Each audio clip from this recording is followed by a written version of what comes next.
welcome to the 12th of our series of talks that we've been running as part of our Leaves project. This is going to be the last one for a little while. We're going to take a summer break, and we'll let you know what we decide to do in the autumn. My name's Diana. I'm Education Officer at the Minster, and I'm one of the members of staff, along with Nigel, although Nigel's now retired from the Minster staff, but one of the members of Minster staff who has done nothing over the last 4 or 5 years other than eat, breathe, sleep and dream Leaves, I think, which has been a real joy and a privilege to work on this project together. I'll introduce Nigel properly in a few minutes, but just the usual housekeeping, which we're all becoming very familiar with.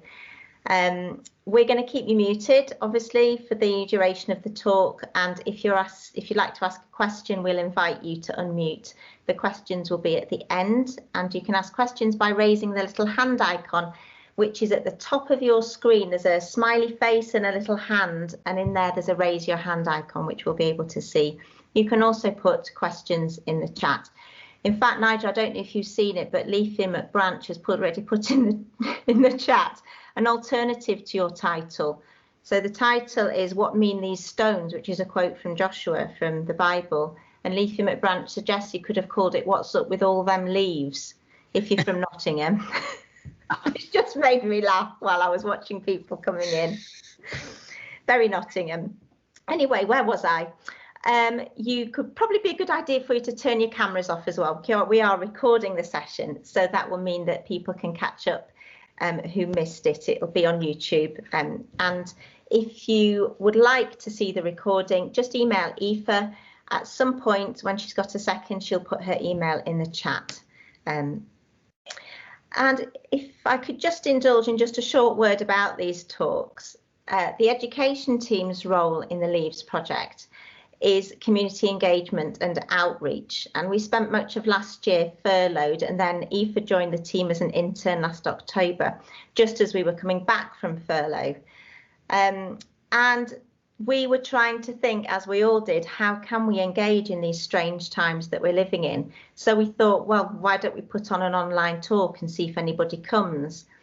And the first talk we had was a very local audience of about 48, which was far more people than we hoped for. And since then, as I say, this is our 12th, there's been around an average of about 150 people at each talk. People have been very generous with their donations, and all donations, as regulars will know, have gone directly to support the improvements to the accessibility and the planting and the interpretation in the gardens. And it's just been wonderful to engage with so many of you and meet so many of you, albeit not in person, but in this way. So we just wanted to take this opportunity at the end of this series to thank you very, very much for all your support with it. And it's a great way to end the series as well, with Nigel joining us to talk about this project really, and the theological interpretation of the Leaves. And there'll be an evaluation coming out to you straight after the talk. It'd be wonderful if you could let us know how it was. It's great for us to have the feedback from you, and it's also helps us to plan future session and to give feedback to our funders, who, of course, as you know, is the National Lottery Heritage Fund. Right, I've spoken for long enough, so I'm going to introduce Nigel, who's a very familiar face to many of us, a long-standing friend and colleague to us at the Minster, and Nigel served as a residentiary canon at the Minster for nearly 15 years at Southwell, and along with other members of staff really did conceive and initiate this Leaves project. He continues, despite having retired fully in 2019 from his role at the Cathedral, he continues to be a very integral part of the wider project team as we work to reinterpret and reimagine our very precious, very beautiful and much loved Leaves of Southwell. So I'm going to pass over to you now, Nigel, and I hope you enjoy the talk, but I'll be back for the questions at the end. Thank you very much, Diana.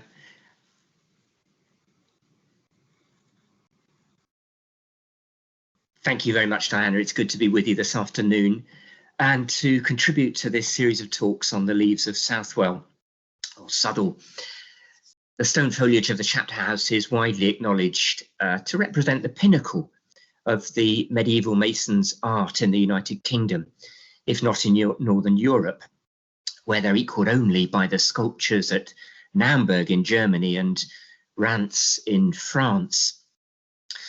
My brief is to explore what the stones might mean and what theological ideas inspired them. At first glance, it might appear that there is little overt religious reference in the chapter house, except perhaps for a few figures with a few mitred heads. But I want to argue that they are in fact the product of profound religious sensibilities. But first, a word of caution. You may remember the famous dancer Isadora Duncan. When she was asked what her dance meant, she replied, "If I could tell you what it meant, I wouldn't have danced it." There is a sense in which it's impossible to articulate meaning in art because it transcends words. It affects our senses as well as our intellect. And there is something about the Leaves of Sutherl that goes beyond our intellectual understanding. They are an abiding source of inspiration. I think of seeing the first blossom in May bursting into flower, or the relief of catching sight of a friend too long awaited, exquisitely captured in a 5th century Chinese couplet. "I saw you coming down the western road. My heart laid down its load." Like many of you, it's my experience that the Leaves of Sutherl have a power to lift the heart whenever one sees the magnificent arch and enters the chapter house. But having said that meaning lies beyond words, I want to try and at least say something and try and explore some possibilities and some theological ideas that might lay behind the medieval mason's art. Some of you may have heard the recent lecture by Cassie Harrington on the Green Man earlier in this series. Her argument supported what we've long suspected was true of the leaves. She was careful to say that the meaning of the foliate heads is defined by context. Lady Ragland coined a phrase and wrote of a context of folklore, associating green men with Jack the Lad and Robin Hood. But our foliate heads are not all men, and thanks to Professor Chris Brooks' research, we know that they are not even green. In the chapter house, their meaning has a theological and ecclesiastical context. And what is true of the foliate heads is also true of the leaves. So I want to first consider something of the broader architectural, ecclesiastical and theological context to the Leaves of Southwell. The leaves belong to the period known as Early English Gothic, and it followed the earlier Romanesque style. Romanesque churches, beautiful as many were nonetheless often dark, and the new Gothic style enabled buildings to be higher, with larger windows, and with larger windows came more light. There's an irony here because the word Gothic for us can have dark overtones. We think of the 19th century neo-Gothic Victorian novels, but the truth is that original Gothic architecture enabled more light. Theologians such as Aquinas emphasized the biblical insistence that God is light and in him is no darkness at all. God is the source of light. Jesus said, "I am the light of the world." And with more light came a new concentration on internal decoration of buildings as well as external. Another characteristic of Gothic architecture was that such decoration was increasingly drawn from life. We see this movement, for example, if we look at the capitals in the choir, where we see the classical Acanthus type leaves at the top of the capitals, and they're known as stiff-leafed carvings. By contrast, in the chapter house, we have the vivid realism of the astonishingly lifelike leaves. And this again has theological roots. Aquinas and Albertus Magnus were at the heart of the 11th and 12th century Renaissance, which had rediscovered Aristotle. Instead of sculptors imposing their own ideas on stone, they took their inspiration more directly from life and from attentive observation of the natural world. They allowed the natural world to shape their ideas rather than vice versa. It's memorably expressed by the great French sculptor Rodin when he wrote, "The art of the Middle Ages is derived from nature in terms of both ornamentation and structural design. Thus one must have recourse to nature if one wishes to understand the Middle Ages. We should allow ourselves the pleasure of studying these plants in their natural setting to gain a real sense of the means at the disposal of the artist in shaping the living stone. He entered into the life of the plants by observing their shapes, their joys and sorrows, their virtues and their weaknesses. These are our sorrows and our virtues." Somewhat romantically expressed, perhaps, but the masons of the chapter house, without doubt, took their inspiration from the hedgerows and steep-sided dumbles around Southwell. This realism of the Gothic style originated most obviously at Reims, with the rebuilding of their cathedral after the catastrophic fire in 1210. There had been some naturalistic carving prior to this at Cluny and at St. Denis, notably in Paris, but that was largely of individual leaves and on a smaller scale. But at Reims, one can look upwards at the tree-like columns in the rebuilt cathedral and see leaves in abundance spread all over the stone surface as if alive. And in the great northern cathedrals of Europe, all the cathedrals took their lead from Reims, with the sculptors training in the famous workshops there. The Naumburg master probably trained there, and he may well have had considerable influence on our own master mason. And as we shall see later, there's a remarkable similarity in the leaf carving of Southwell and Naumburg. But the obvious point is that these cathedrals are not simply functional, as if built as shelters from the rain. They were there to signify a building literally coming into bloom. Cathedrals are in and of themselves expressions of praise and a response to the divine and to the natural world. Their purpose is to be a place of beauty and truth, a sacred space where God himself, as the source of beauty, truth, love, and life, can be encountered. Of course, we know they can also represent power and control, but first and foremost, they were built for the glory of God. They were to be living churches crawling with life, animated, dynamic, full of creatures, vines and flowers and plants and trees. And the living world of nature was used not simply for decoration, but as visual metaphor. Carvings told stories, symbolized morality, told theological truths and beliefs. And the cathedral itself grows out of the ground, a tree of life reaching towards paradise. Elegant ribbed vaulting, high windows, vast space, diversity of carving were as close as you could get to heaven on earth. And humanity is also at home there. There are carved heads and statues.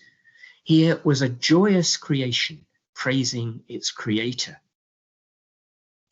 And this was a result of changing perceptions of the natural world that were a consequence both of the 11th and 12th century Renaissance and the development of building styles and techniques. The forest, for example, was no longer to be feared as a place of danger and wild terror. Creation was from the hand of a gracious God who looks on the world and humanity and says, "Behold, it was good." The famous smiling angel at Reims is a wonderful icon for this truth, as the angel greets the worshipper at the north door of the cathedral. Before we turn to the chapter house, I want to mention just one further example of this changing perception.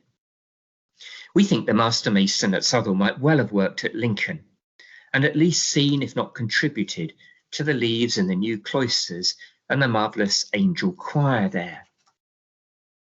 At daily morning prayer, light streams through the windows, angels sing and play musical instruments, and it conveys the sense that we are entering into the worship of God alongside angels and archangels, the company of heaven and all creation. It is, if you will, a benedicite in stone, a building designed to bless and praise God, and the worshipper within it joining in what is already going on. Incidentally, the same idea is present in our own choir at Southwell, where the Simpson choir stalls can be thought of as a benedicite in wood. The blackbirds and the birds singing along the front of the choir stalls, encouraging the choristers. In both places, we do not start to pray, we enter into prayer which is already going on, the praise and worship of all creation. Light streams through the east window, and the pulpitum is a reminder that we are to join in prayer for kings and queens and common labourers alike. There's no doubt a place for the holy huddle style of prayer meeting, but this is offering something different, a majestic vista stressing the transcendence of God and the solidarity of all creation.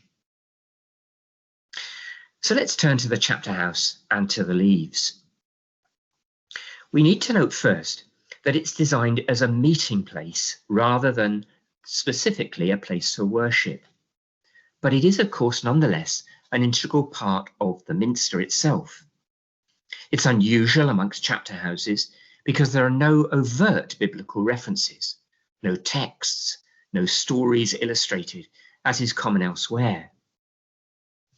At its most basic level, what we have is a celebration of creation. It is a place of light in which we can immediately see the masons' delight in the variety of the natural world, and also their acknowledgement of its independent life. There is a determination not to grasp or exploit or do with it as we wish.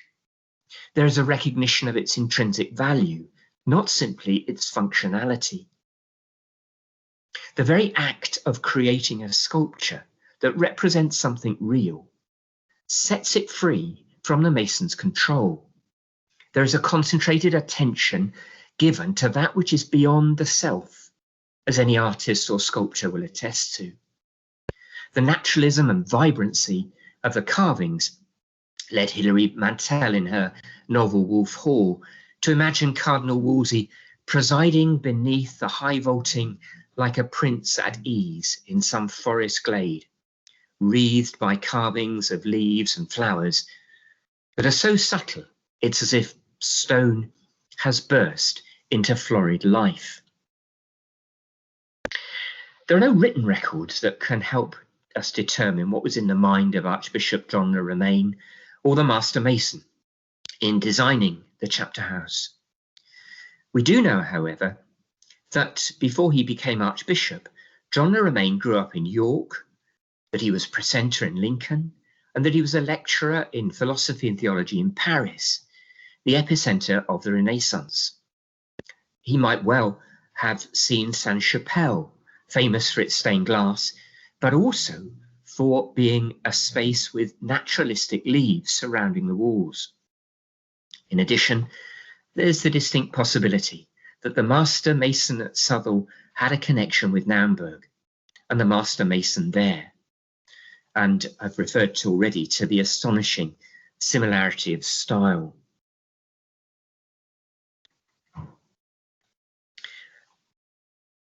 Here's one of the detailed leaf carvings from Naumburg.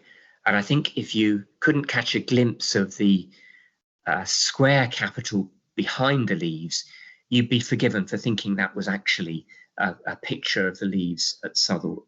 At Southwell. There's an astonishing likeness and in the style of carving. And in recent years, centred at Naumburg, there's been further research on the flora of medieval cathedrals. This is concentrated on the great Gothic cathedrals of the continent, and it prompts questions that are worth exploring at Southwell.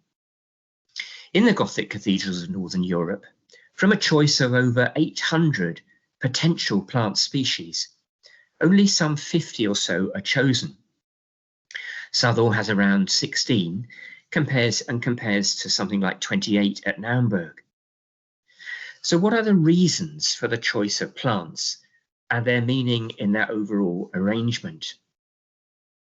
We can say that the plants chosen in Europe, in parts of Europe, belong clearly to similar habitats. They're characteristic of open glades and woodland edges on lime-rich soils found in the vicinities of Rantz, Naumburg and Southwell. Such habitat offers a canopy of oak and maple with hawthorn and a rich flora beneath. It appears that masons chose local plants with palmated leaves, presumably for artistic and decorative purposes. And maybe such reasons are sufficient. But alongside this strictly botanical view are further intriguing possibilities that this research points to.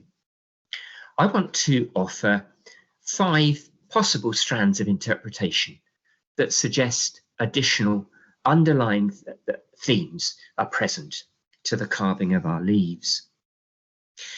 The first is the development of I've already been mentioned, namely a celebration of creation, but applied particularly to the everyday life of the canons, who of course, the canons themselves, for whom of course the chapter house was built as a meeting place. The intricately sculptured leaves, creatures and foliate heads, carved with such skill and exuberance, often reflected the privileged daily life of the chapter, which by 1291 had grown to 19 in number. The 36 stalls perhaps allowed for vicars as well as canons on certain occasions. They would have been aware of the close botanical study of the natural world that was being encouraged in the European universities and led by such scholars as Albertus Magnus. The plant types and animals often show the activity of the estates that the canon's livelihood depended on. For example, hares are hunted, pigs or wild boar are put out to pannage, and vines are cultivated. The natural order, once feared, is now to be celebrated in all its glorious diversity as the creation of a good God. As with Gothic cathedrals in general, the chapter house could be thought of as an ecclesia annata, a place of celebration, of ornamentation where canons' hearts could be uplifted and find there a benedicite in stone. Secondly, we might reflect on the fact that the entire biblical story of creation can be reflected through its gardens. It begins with the earthly paradise of Eden, God's garden as it ought to be. It ends with the garden city described in the book of Revelation, God's garden as it will be. In between are gardens of suffering and betrayal and of unexpected recognition. And St. John's Gospel alludes to this story of gardens. It begins with an allusion to the story of creation, and through its subtle literary structure, it ends with a reference to the garden city. It echoes the opening words of Genesis and the first day, in the beginning. The creation of humanity on the 6th day finds its parallel with the Ecce Homo, behold the man, when Jesus stands before Pilate. On the 7th day, God rests, and in John's Gospel, the body of Jesus rests in the tomb. The 8th day is the beginning of a new creation, and the risen Christ appears to Mary Magdalene in the Easter garden. She is not mistaken in thinking Christ was the gardener, because Christ is indeed the new Adam. Medieval baptistries evoke such symbolism with octagonal-shaped buildings. To be baptized was to enter into a new creation. Situated near a former baptismal site, and with its 8 sides, perhaps such precise imagery is present in the chapter house. I simply raise the question. Thirdly, and a more specific garden reference is that of a hortus conclusus. Another biblical garden of particular significance is the enclosed garden described in the Song of Songs. The dedication of Southwell Minster, we know, is to the Blessed Virgin Mary. Medieval churches and cathedrals often had gardens which made use of allegorical interpretations made by the early church fathers. A garden enclosed is my sister, my bride, was a picture of Christ coming into the world that he loves. Winter is past, the rain is over and gone. Flowers appear on the earth, and the voice of the turtle dove is heard in our land. The incarnation of Christ is announced to the Virgin Mary, and a number of leaves and flowers such as hawthorn and rose bear Marian symbolism. Seen in this way, the chapter house might be a place where the canons could reflect on Mary's life, her acceptance of her calling, her yes to God. Fourthly, and perhaps somewhat more speculatively, perhaps we might think of the chapter house as a Noah's Ark, a place where creation is to be sustained. At the apex of the magnificent archway into the chapter house is a carved figure amongst the vine leaves. He may be a figure of Christ himself, the true vine, and his followers, the branches that draw life from him. Here again is the idea of participation in Christ and in the work of God. Another possibility, however, is that he represents Noah, who is described in Genesis as the first tiller of soil. He planted a vineyard, so the writer of Genesis tells us, the first vineyard. This is an alternative to the idea of Adam as the first gardener. And at Lincoln, the sculpted figure of Noah at the west end of the cathedral is one that John Le Romain would have known well. The chapter house then as an ark, a place where creation can be sustained and represented. We might also note that vines were symbolic of redemption. They represent the permaculture of the promised land, which is in contrast in scripture to the agriculture of Egypt with its dependence on intensive slave labor. Vines and pomegranates, milk and honey were farmed differently. Perhaps the canon saw a reminder of a creation that is the gift of God, that needed to be tended and cared for rather than exploited and over-farmed. Fifthly, lastly, another possible interpretation, and this relates to Psalm 1. The illustration you see there is from the Tick Hall Psalter, which interestingly originated at Worksop, very close by. The positioning of the chapter house near an ancient baptismal site suggests that the building may be a visual metaphor for the Beatus Vir, the life that is blessed by God. And in medieval times, Psalm 1 was often beautifully illustrated in manuscripts around this time, not simply because it was the first psalm, but because it was seen as an introduction to the whole Psalter. Verse 3 of Psalm 1 reads, "The righteous are like trees planted by pools of water, which produce fruit in due season and leaves which do not wither." The canons would have been very familiar with the Psalms in the Latin of the Vulgate version. and the botanical imagery would not have escaped them. They too were to live fruitful lives that were blessed by God. The chapter met to make practical decisions for the life of the communities they served. The identical stalls and octagonal structure are suggestive of its egalitarian nature. Words had to be weighed with care, and others listened to if wise decisions were to be made. It is interesting to note that the 13th century was a time when feudalism was being challenged.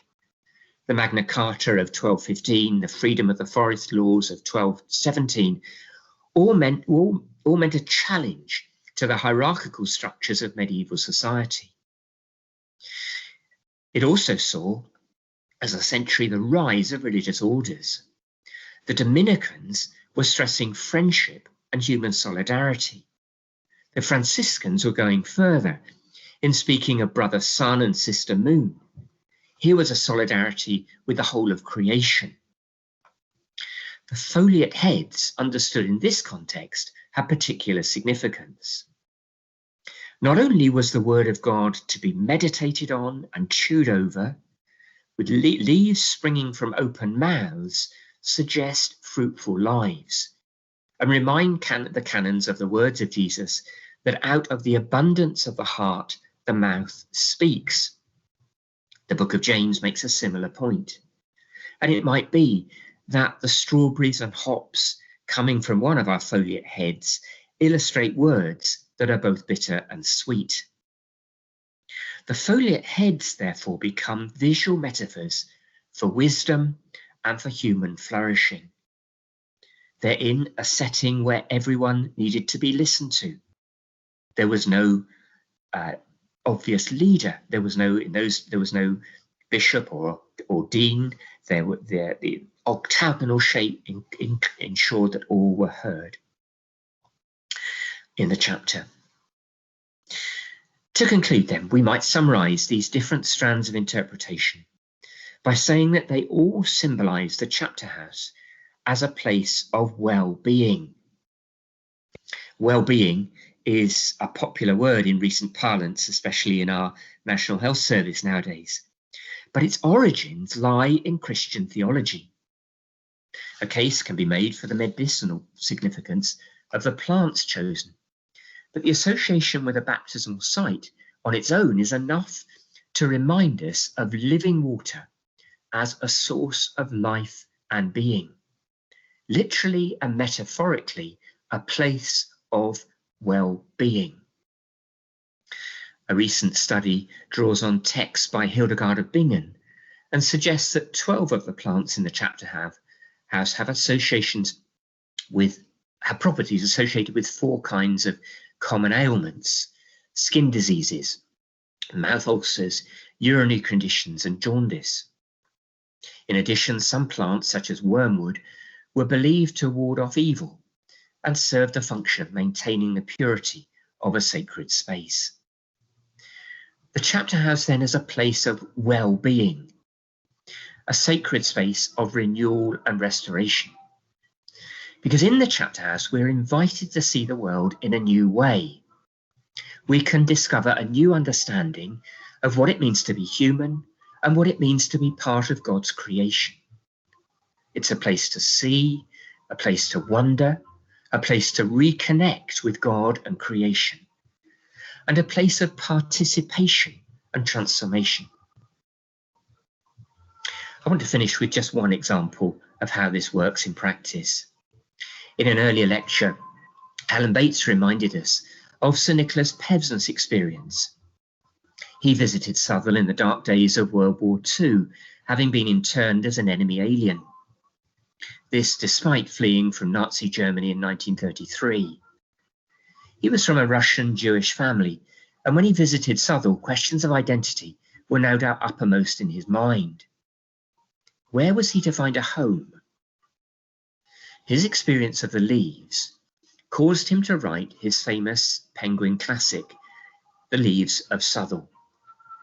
And in 1944 he writes, "The Leaves of Sutherl assume a new significance as one of the powerful symbols remaining in Britain of Western thought, our thought in its loftiest form. He would have concurred with a later historian who says, the Leaves are one of the glories of Europe. They enabled Pevsner to set his own journey into a wider story. They affirmed his European roots and also enabled him to find a new identity in Britain. A year after his book was published, he applied for and was granted British citizenship. Our experience may not be so profound, but however we interpret the Leaves, they remain a source of inspiration to artists, to poets, to scientists, to theologians, and potentially to all of us. What mean these stones? Perhaps we should let Pevsner have the last word and answer the question with his other question. Could the leaves of the English countryside move us so deeply if they were not carved in the spirit of religious respect for the loveliness of created nature?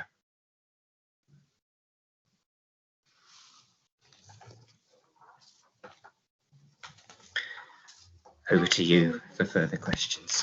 Thank you, Nigel. Yes, so it's time now. If you have any questions for Nigel, Aoife and I will do a little bit of a tag team. I'll monitor the hands up, if I can remember how to do it. Oh yes, here we go.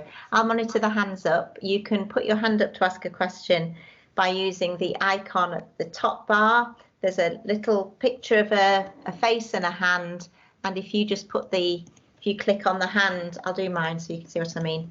There we go. I've got my hand up. And but before we do, Aoife will monitor the chat, and we'll just take it in turns.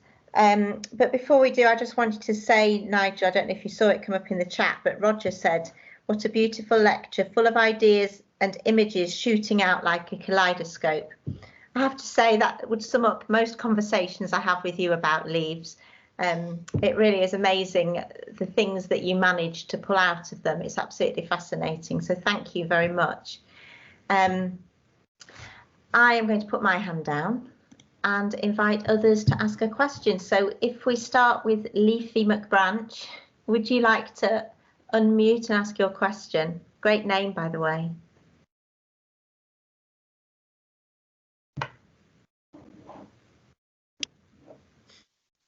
Is Leafy there and able to unmute?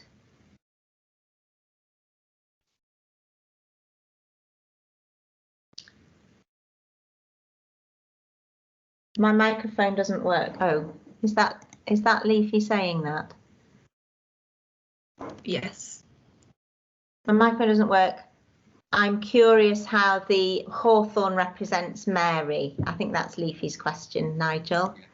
Yeah. That question was asked before, wasn't it? Oh, I can't find this in the Bible. Yeah. No, but it's you find it a great deal of medieval literature and custom. So Mary, we're entering into the month of May now, aren't we? And Mary, the month of May was traditionally a time when the Blessed Virgin Mary was celebrated and remembered. And hawthorn, May, was coming into blossom. So the maypole and often outside spaces were decorated with May blossom. And garlands of May were put around Marian shrines. So true, there's not a direct biblical reference, but hawthorn has traditionally, from very early times, been associated with the Blessed Virgin Mary. I think the purity of the blossom is something which there's a natural association with Mary. Okay, thank you. I hope that answers the question. I'll go to Paul, who's got his hand up. Paul Heath, if you can unmute and ask your question. Yes, thank you very much for the talk. I wanted to ask you about you mentioned the word octagonal a few times. I wonder if you could just expand on that. Why 8? Why not 6-sided or 10-sided or whatever? Yes. Just explain that a little bit more, please. Indeed. If we look at medieval chapter houses, sometimes they are 10-sided, or but octagonal chapter houses. I'm not an expert on all chapter houses, but certainly my suggestion here is that it's an allusion to the number 8, which is seen in medieval baptistries. And I was trying to make the point that medieval baptistries were deliberately 8-sided because the 8 represented the 7 days of creation and 1 for a new creation. And that structure you find in St. John's Gospel, where sometimes it's rather subtle, but there are 8 days alluded to in John's Gospel, which begin with the first day of creation and end in the Easter garden with the greeting to Mary Magdalene. So in a medieval baptistry, when you were baptized, the thinking was that you entered into Christ, you entered into a new life, the new creation that began on Easter Day. And that's where the 8 days come from. And I'm simply making the suggestion that the 8 days of our chapter house can also be thought of as a new creation. They may allude to that new creation as in John's Gospel. Speculative perhaps, but there we are. Thanks very much. Thank you. Thank you for your question, and thanks for that, Nigel. I can't see any other hands up at the moment. Aoife, are there any questions appearing in the chat? Yeah, we've got one question from Victoria, and she asks, have the leaves been compared to the lovely leaves at Exeter Cathedral? Yes, indeed. I'm not aware of particular studies which have made the comparison, but the leaves at Exeter are wonderful, aren't they? And but I'm no expert on their content. It's interesting when you look at leaves elsewhere from a similar period. Exeter, the church in St. Fride's-Wide in Oxford, for example, has some wonderful celandine leaves around her shrine, and it's quite clear those celandine leaves are associated with a legend concerning her refusal to marry a suitor who subsequently went blind, and she tried to heal this poor man through a salve made from celandine leaves. I mention that story only because it's indicative of the way leaves symbolized healing properties and were used in that way as metaphor. And we find that in Exeter. We find celandine leaves, we find water lily leaves in Westminster Cathedral just a little bit earlier than we find the leaves of Sutherl. But there's certainly more work that could be done on comparing and contrasting why particular leaves in particular settings.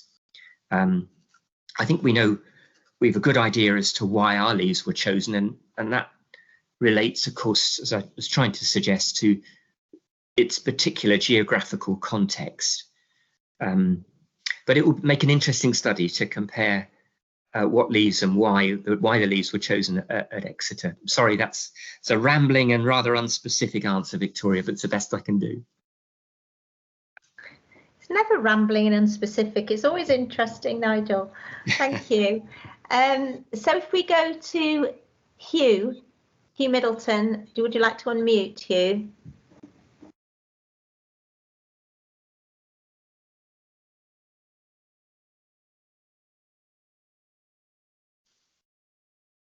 I've seen Hugh. Are you there? Are you going to unmute and ask your question?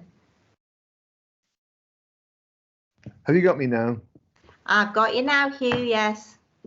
Hello, Nigel, and thank you. That was wonderful. Have you got any reflections upon how the leaves might speak to us in our contemporary 21st century world? Thank you, Hugh, and that's such an important question. It wasn't my brief this afternoon to explore that, but of course that was one of the abiding convictions we had. You'll remember, Hugh, in 2010 we had a conference on green as a leaf, in which we very particularly asked poets and scientists and theologians to reflect on how the leaves might be, what they might teach us about the natural world in our time. And goodness, this is worth a lecture in itself, isn't it? But I mean, I think at very least we learn from the attentiveness of the Masons to the natural order, their willingness to allow creation to speak for itself. They cared for it, they didn't exploit it, they found metaphor and meaning in it, they recognize its intrinsic value. You know, it doesn't hardly need saying, does it, how significant that is for our day and age. I think also they took great delight in it. And goodness, in this last year, we've seen so many people rediscover a delight in the natural world. They've reconnected to nature, and that need to recreate the natural world is so important for our planet's survival, isn't it? Massive issues here, which I'd like to think the leaves could be a stimulus for as we care for our planet and as we learn to value the created order. Goodness, sorry, Hugh, but that's perhaps a start. Thank you. Yeah, thank you very much indeed. We've heard you saying this warrants a separate talk, Nigel, and I've made a little note of that, maybe for the autumn. We never know. Over to Aoife, back to the chat. Are there any questions? Yes, in the meantime, when we've been talking about the octagonal structure, there's been a little debate in the chat, Nigel, so if you want to look at that afterwards, feel free. But the question is there any connection between the legend of the Green Man when leaves are incorporated into cathedral architecture? Yeah, this is a controversial one, Aoife, isn't it? I think most recent historians argue that the Green Man, when and Cassie Harrington was the expert on this rather than me, but she's not alone. Most recent historians recognise that we only find green men in the Christian era from Saxon times onwards, and there seems little evidence for the suggestion they represent pagan figures. And this is where I was at pains to say that it's the context that defines the meaning, and it's that we must draw on. When Lady Ragland associated the green men with folklore, she made all kinds of assumptions which might be true outside of an ecclesiastical context, but I think it's debatable that I'm not sure they have much purchase within churches. So often, as I tried to suggest, the foliate heads, as they're more properly called, are teaching us a different truth. Yes, they're using nature as metaphor, and yes, they indicate a connection with nature, but actually their real meaning is biblical. And Christ himself drew on botanical illustration and botanical teaching, and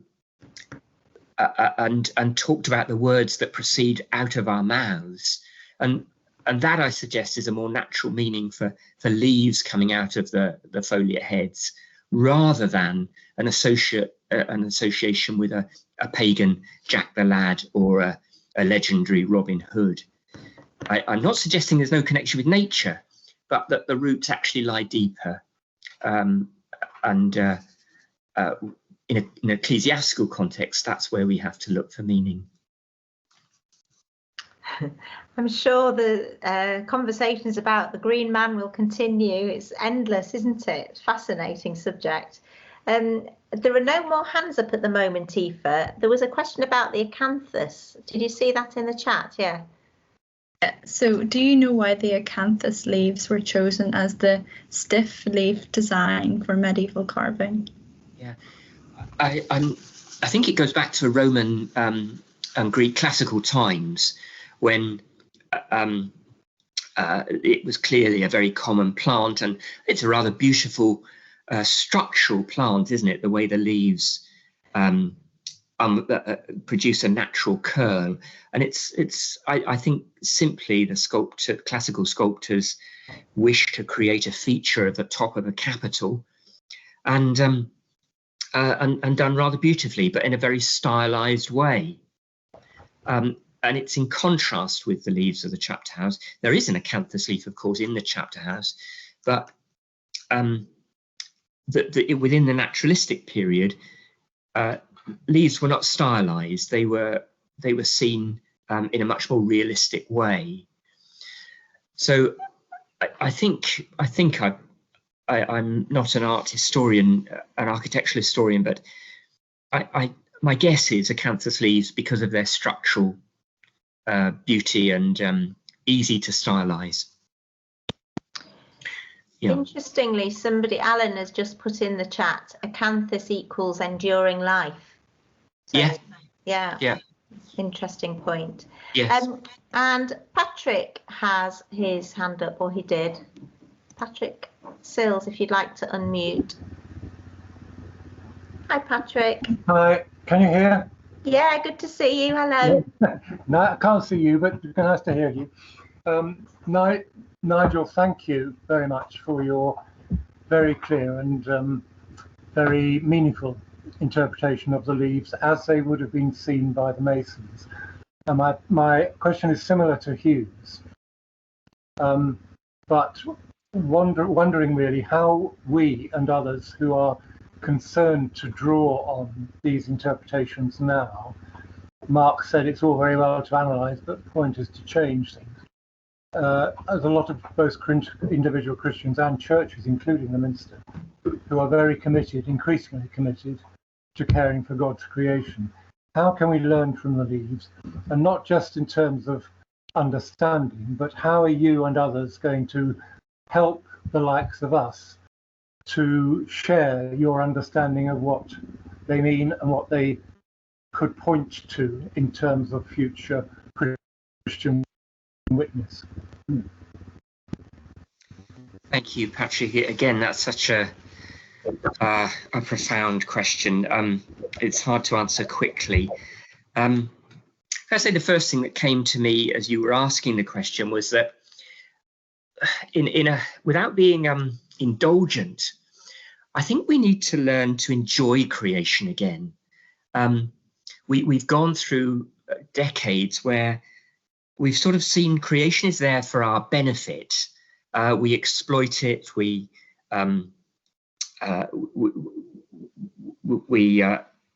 ruin it. We've done terrible things, and I think that's a consequence at a very deep level of not in. How can I put it? We can get to a stage where we're thankful for creation.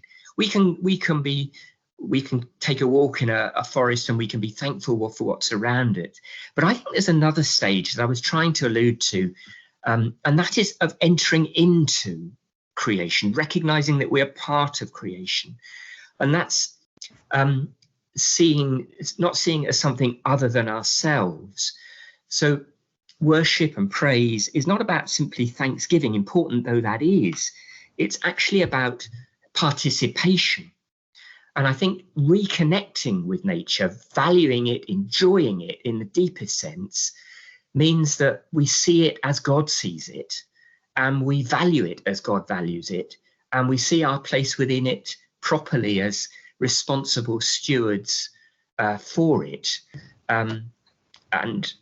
That sort of change of perception is one of the greatest lessons I think we can learn from the leaves.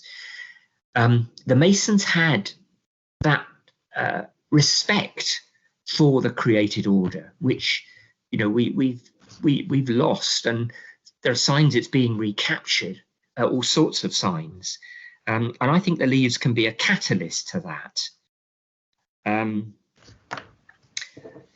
That's my first stab at it, Patrick.